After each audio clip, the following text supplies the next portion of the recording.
you a business person, an entrepreneur, or a professional? Well, today's show is going to be of great interest to you. It's the first of a series of regular shows I'm going to be putting together with Mark Creedon that I'm calling Build a Business, Not a Job. And even if you're not in business at the moment, there should be so much in this session for you to learn. We're going to talk about the 3 levels of business. And if you are in business or a professional, or you're planning to get in business, this is critical for you to understand, because we're also going to talk about the concept that most business owners don't really have a business. They've got a job and their business is reliant upon them. They can't take much time off or any time off or long periods off, because if they do, it all slows down. So what can you do about it? That's what you're going to know at the end of today's show. So welcome to another episode of the Michael Yardney podcast.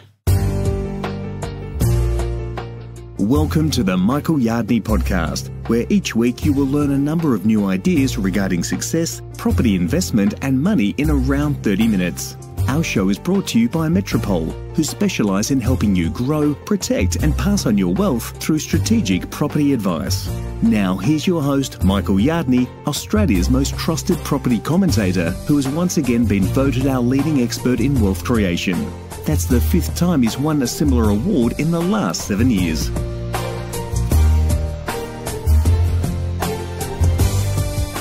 If you're a business owner, an entrepreneur or professional, how many hours a week do you work? On average, how much time do you spend on your business? Now, if you're like most business owners that I've been dealing with over the years, you're probably working, 50, 70 hours a week or more. And then when you factor in that time of handling emails from home and the odd hours and the calls that you take at nights and weekends, not to mention the time that you spend thinking and worrying about the business when you're away from it, I bet you if you add it all up, the total hours you work are going to be much, much higher. So my question to you is, are you still enjoying the business that you're in, the profession that you're in, the entrepreneurship that you are going for? Or has it somehow or other turned more into a job? That's what I want to discuss today in this podcast with Mark Creedon, who's the creator of the Metropole Business Mastermind. Welcome, Mark. Good morning, Michael. Now, as we chatted about this series of podcasts that we're putting together to help people build a business, not a job, we went through the common challenges they have. And this was the number one challenge that you over many years has seen as a business coach. Yeah, absolutely. Definitely. People leave their jobs to become entrepreneurs, business people, and they don't really recognize that they're trading one boss for lots of bosses, don't they? They're called customers, clients, patients sometimes. So let me ask a couple of questions. How many weeks vacation a year did you average over the last 5 years? But if you did take vacations when you came back, what was the business like? Was it operating smoothly, or did you find that things stalled, projects drifted off course, fires needed to be put out? Now, I know that because I've been there for years and years. I now have changed and I have built, and I actually have to probably give a disclaimer at this point, Mark. You were a big factor in how my business changed. So you've been business coach to a lot of very successful entrepreneurs, and particularly in the property and real estate and finance space for a long time, including to Metropole, me, our directors, to the point where, in fact, we've gotten together to put together a program to help other people. I liked it so much, I made you offered we work together as business partners. So there's some fun times ahead, Mark. Yeah, it is, Michael. You like it was a Victor Cayenne, wasn't it? You liked the racer so much you bought the company. That's right. See, ironically, most entrepreneurs, most business owners, and in fact, there's also professionals who are, in fact, in business, aren't they, Mark? They intend to go out on their own because they want to have control over their lives. Most of them like that concept of control. Doesn't work out that way, does it? No, it doesn't, Michael. In fact, they're looking for control and autonomy, and that's not really where they end up. And I guess that's where we will talk about the three stages of building a business. Well, maybe I'll give you a quick example that happened only this week, and then I'd love to hear your concept of the 3 stages of business. But I actually spoke with Sean, who has been a client of Metropole for a long time. Sean bought some investment properties way back in 2008, his first one, during the global financial crisis. I remember he paid less than $300,000, $285,000 for a 2-bedroom apartment in Marrickville, when everyone else said it was crazy to buy properties. Then he bought a couple of others, so he's got 3 investment properties. He was in the IT industry, had a good job, but he wanted to be an entrepreneur. He wanted to go out in business on his own.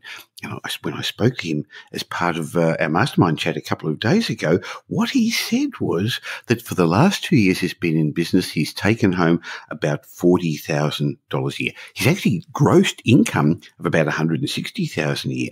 But when you take in minimal overheads, because he's working from home, but overseas staff, he's outsourcing. So when he looked at it this way, he recognized he's got a job, not a business. In fact, Mark, I've found most people fall into the self-employment trap. Yeah, Michael, they do. Actually, I was just sitting with somebody 2 weeks ago, and he showed me what he was doing, and he's making very good money. And he said to me, I've got a really great business. And my answer to him was, well, it is a great business. What happens when you're not in it? And the answer is nothing. That's so common, isn't it? So we have noticed a progression from people when they start to as they move up the rungs. Not many move up to what we call a level 3 business at Metropole Business Mastermind. So why don't you share that model first? Yeah, let's go through those 3 levels. I mean, really, if we're looking at level 1, Michael, it's where people, they've just sort of launched their business. And at this stage, I look at it that they've got no control and no freedom. They're working long hours. They have to get things done themselves. They've really got no control. They're filled with, mixtures of doubts and dreams. There's all these great things that they want to achieve, but there's also an awful lot of fear and a lot of doubt in their mind as well. So what they do is they work super long hours. They do pretty much everything in their business, and they work really hard to turn what started as an idea into something which is a really sort of cash flow generating enterprise.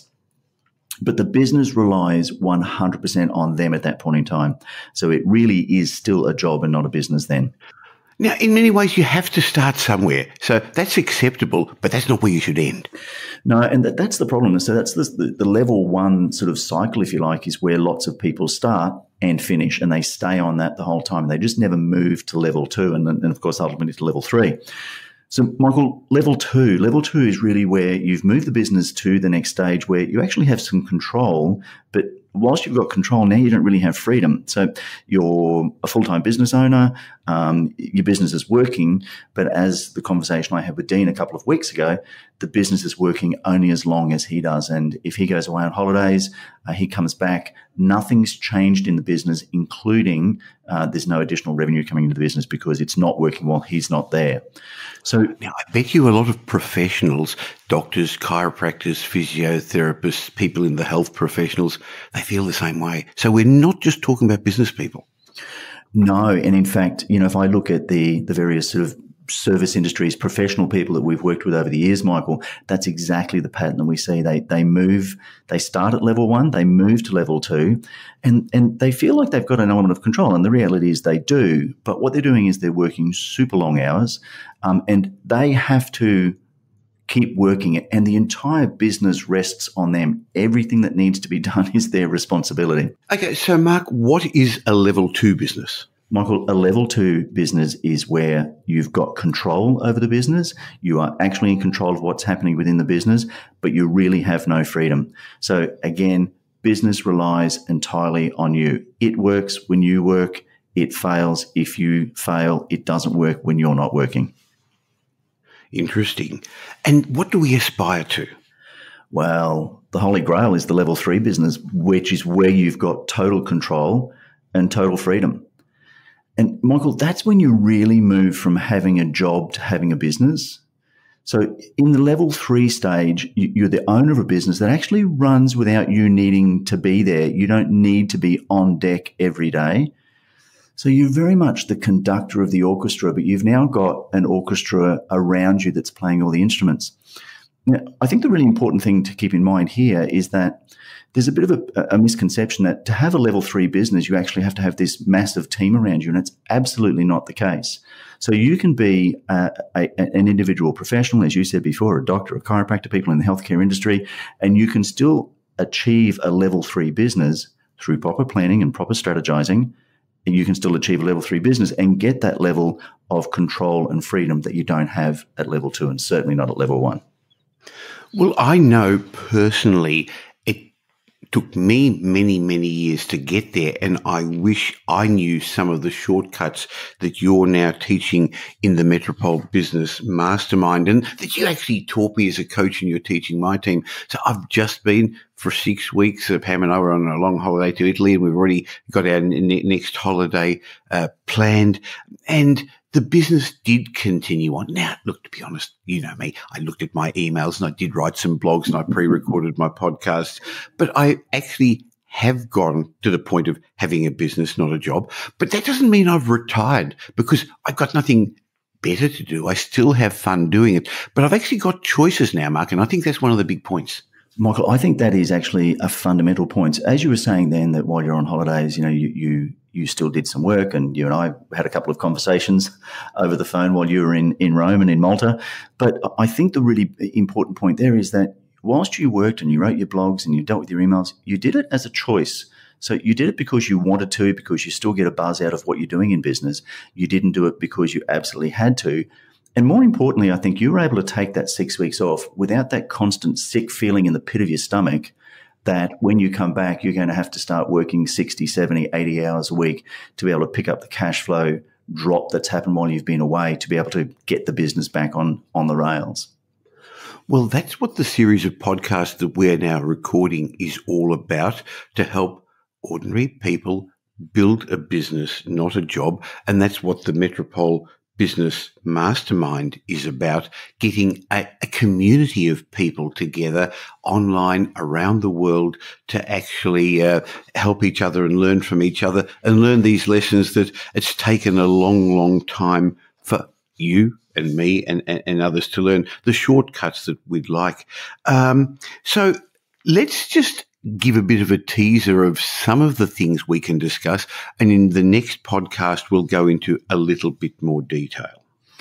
Yeah, Michael, I think there's probably two most important things. I mean, what I hear most when I'm first speaking to people about our mastermind program is that what we're talking about today, that I have a business, not a job, that everything relies on me.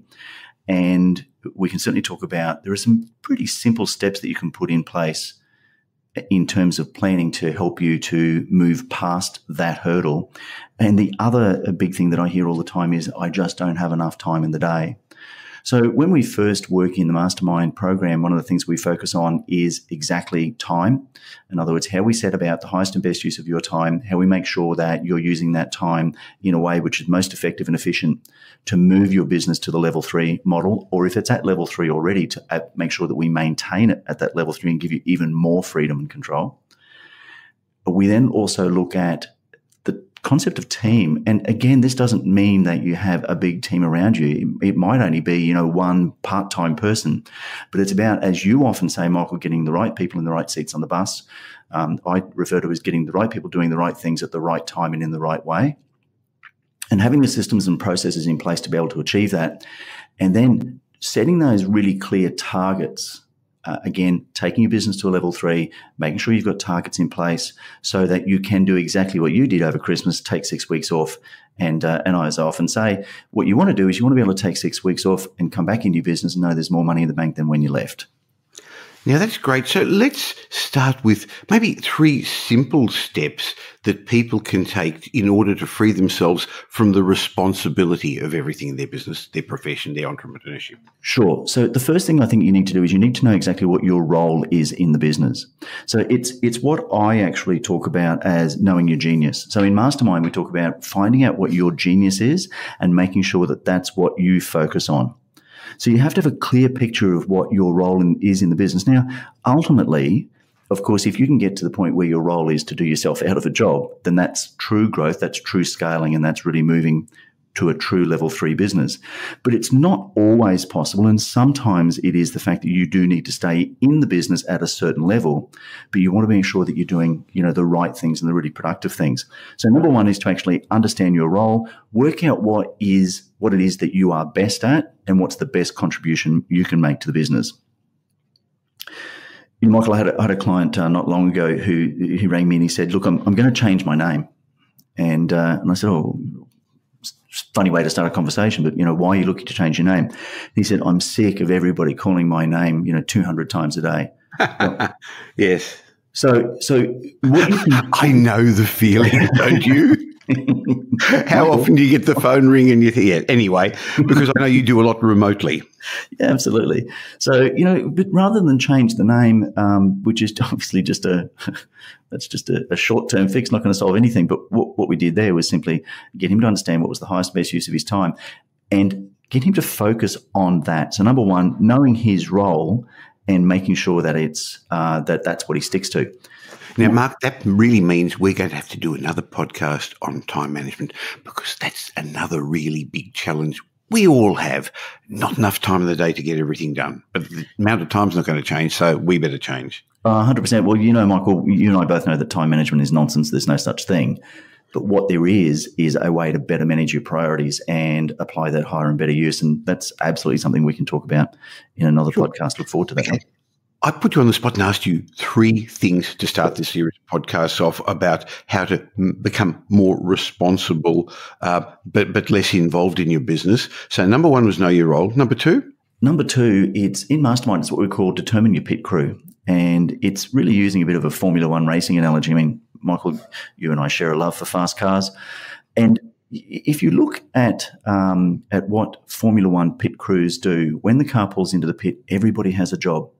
Everybody does their job. Now, the racing driver doesn't get out and change the tyres or fill the fuel or check the engine or change anything on the computer. The racing driver's job, his job or her job, is simply to drive fast, to drive safely, to be clever, and to guide the vehicle around the track. So using that analogy, your job is to guide your business around the track of business. And it's important to make sure you've got a really good pit crew and understand exactly what it is that they need to do and make sure that they've got all the skills, tools, and resources they need to be able to do it. So number 2 is make sure you've got exactly the people that you need doing the right things at the right time in the right way. Okay. And number 3?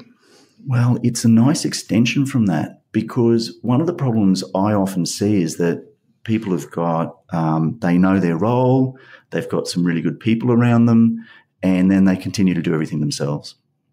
So number 3 is delegate, and delegate really effectively. So Michael, once you understand the concept of delegation is about responsibility, even if you're a professional and you've only got maybe a part-time person, what you want to do is make sure that the hours that they're working for you are the most effective, most productive for the business. And really that's about letting go. And, Michael, letting go is sometimes the hardest part of this process. Well, of course it is, because I can do it better than they can. Yeah, it's one of the great myths of that omnipotence. Nobody can do it better than I can. And it's going to take me time to teach them. It's just quicker. I'll just do it. Yeah, that's right. So one of the great myths, again, I hear is it'd be quicker if I do it myself. That is, that's a short-term solution. So the only way that you can truly delegate the responsibility is to get people to understand what it is you want them to do, what they're responsible for, and then to actually give them the ability to go out and do it. So letting go is really important. Michael, I remember having a conversation with a colleague once, and he said to me that when he walked into a business, one of the first things he would say to the people in the business is, who do you talk to if the photocopier breaks? And if it was the boss, then he knew the business was in real trouble in terms of that business owner not wanting to let go. So getting the skills of delegation is vitally important. And in fact, I've got 3 really quick tricks. Yes, please. When it comes to delegating. So, there's actually 4. The number 1 is to understand that it's about delegating responsibility, which means, Michael, if you delegate something to somebody in your business, you actually give them not the task to do, but the responsibility for the task, which means if they... Big difference. Yeah, well, if they hit a hurdle, if they hit an issue, it's actually their problem to solve it.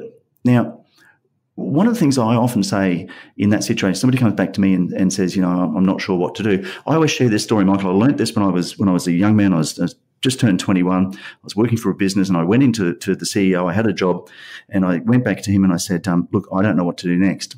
And he sort of looked over the top of these half glasses and he said, well, son, I don't know what to do either, and this business can only afford one person that doesn't know. I like that. So I learnt very quickly that I had to at least go with a solution. It may not be the solution, but I had to go with a solution.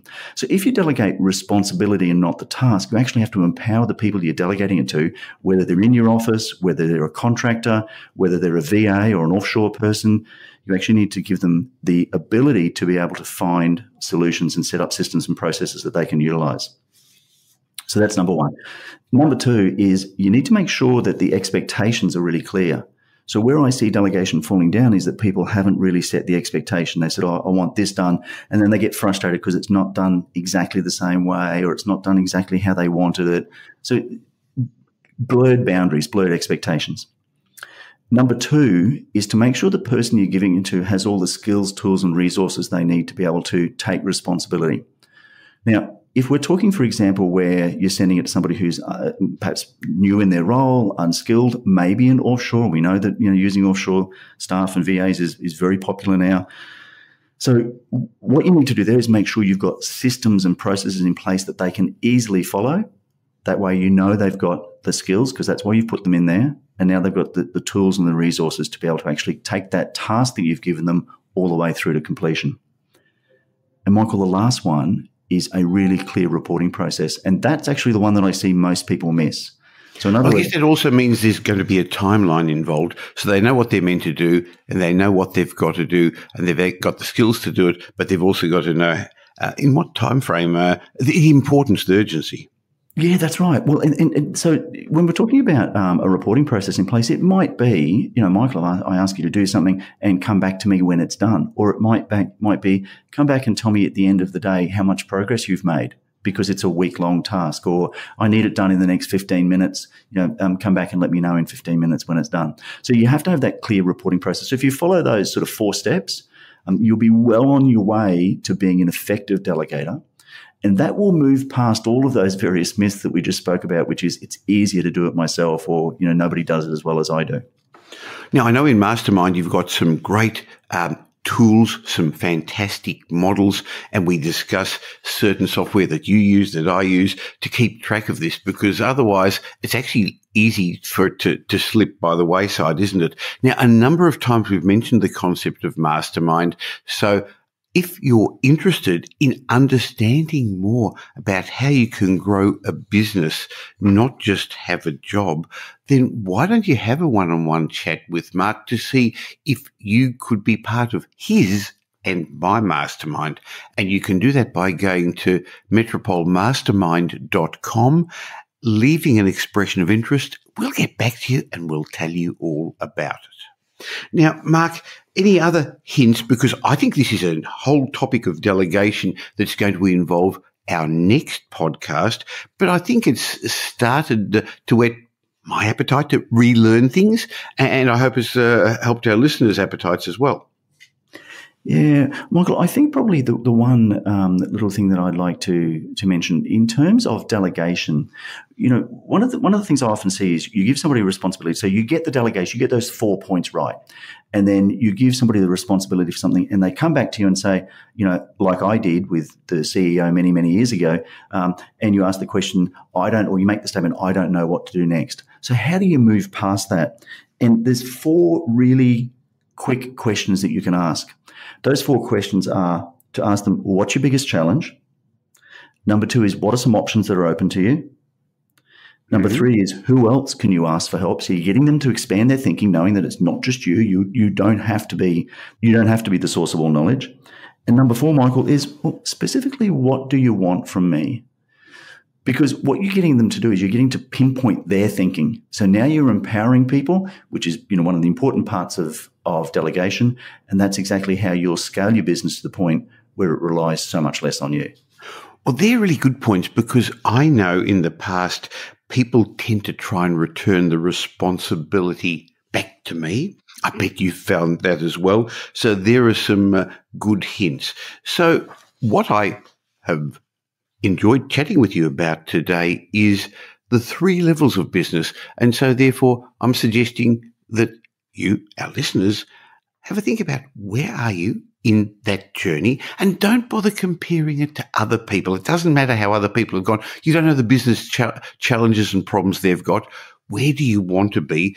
Do you want to scale your business to a level 3 business? And if that's the case, there's lots of good resources out there, and hopefully you're going to start regularly listening to this podcast to help you as part of your education. And if you'd like to scale your business, we have some openings in our Mastermind this year to help you learn the tricks, the shortcuts, avoid the hurdles and the minefields, because, Mark, we actually haven't gone a lot into your background, but you've been coaching for a long, long time, and you've put all this together, and the Mastermind was so good that all the directors of Metropole have been part of it for quite a while now. I've seen it grow my business, so I said, hey, mate, I need to be part of it. So now together, Metropole Business Mastermind, go to metropolemastermind.com, find out all about it, and have a chat with Mark. Thank you so much for your time, Mark. It's been a great pleasure, Michael. Well, I hope you enjoyed the first of what's going to be a regular series of shows that we call Build a Business, Not a Job. And you're going to hear a lot more about this with Mark Creedon and me. Mark was my business coach for a long, long time, and he's now my business partner. And I liked the program so much that I got involved. It's the sort of program that my directors of Metropole have been in for a while, and a lot of our clients have, and I've seen how it's changed. I've seen how they've been able to build a business, not a job. So it's for you if you're ready for more, but you're tired of wondering how you're going to grow your business. The Metropole Mastermind is really for you if you're looking to cure your frustrations and isolation. Maybe you're looking for a better community. It's for you if you're tired of feeling you're doomed to playing small. It's for you if you're spinning your wheels and getting no traction. It's a program that's a combination of online video training and live personal one-on-one coaching. That's why it's worked so well for me and my team. I remember reading about masterminds the first time from Napoleon Hill. The first time I learned about masterminds was many, many years ago. And I remember reading Napoleon Hill say, you can accomplish more in 1 year being involved in a mastermind than you accomplish without a mastermind in your whole lifetime. Accomplish more in a year by having the right people around you.